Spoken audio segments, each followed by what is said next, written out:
Il est 18 h, bonsoir à tous, bienvenue dans ce JT, voici les principales informations du jour.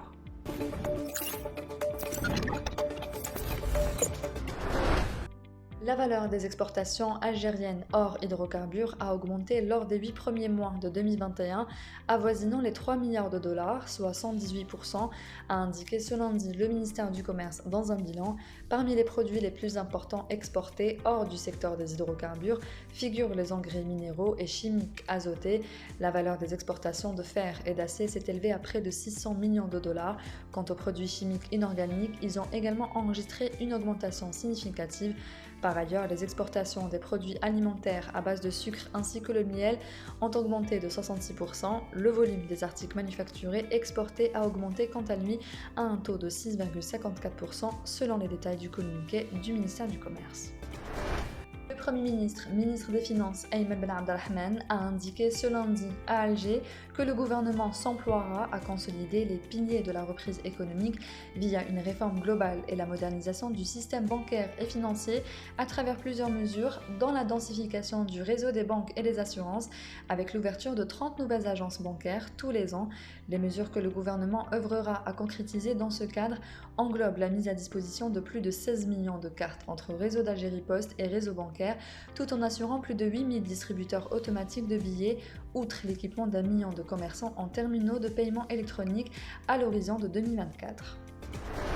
La relance du secteur de l'industrie pharmaceutique avait permis une baisse de la facture d'importation avec une économie de 500 millions de dollars escomptée pour l'année 2021, a fait savoir le Premier ministre, ministre des Finances Ayman Ben Abdelrahman lors de la présentation du plan d'action du gouvernement aujourd'hui devant les membres de l'Assemblée populaire nationale. Le Premier ministre a également souligné la volonté du gouvernement d'atteindre l'autosuffisance dans le domaine de la fabrication de médicaments pour accéder au marché extérieur. Selon lui, les investissements seront orientés vers les médicaments à haute valeur ajoutée, notamment les médicaments anticancéreux, les insulines et autres produits strictement importés de manière à couvrir 70% des besoins nationaux et à réduire les déséquilibres de la balance commerciale.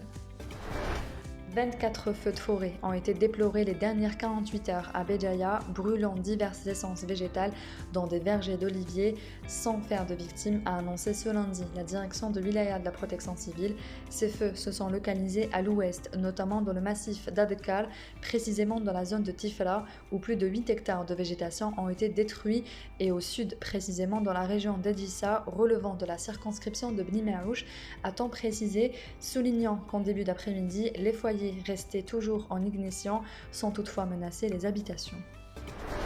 Le gouvernement a décidé de réaménager les horaires de confinement partiel à domicile de 22 h à 5 h du matin dans 31 wilayas à compter de demain, mardi 14 septembre, dans le cadre du dispositif de gestion de la crise sanitaire liée à la pandémie du Covid-19, indique ce lundi un communiqué des services du Premier ministre. Il a été également décidé de la réouverture des marchés de vente des véhicules d'occasion, des salles omnisport et les salles de sport, des maisons de jeunes, des centres culturels et les bibliothèques.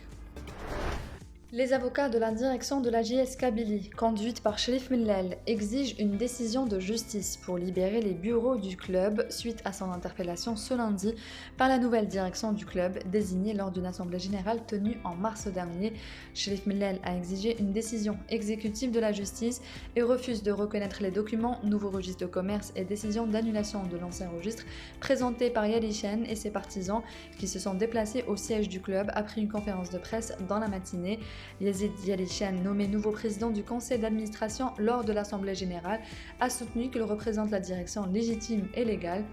Nous avons obtenu un nouveau registre de commerce et annulé l'ancien et par conséquent, nous sommes la direction légitime et légale de la JSK, a-t-il soutenu en exhibant les deux documents. Yalishen, qui s'est dit prêt à relever le défi, a indiqué qu'il a tout un projet pour la JSK, notamment la réalisation d'un centre de formation et d'un magasin pour le club, ainsi que le recrutement de grands joueurs. C'est la fin de ce journal, merci de l'avoir suivi, on se retrouve demain à la même heure sur nos réseaux sociaux.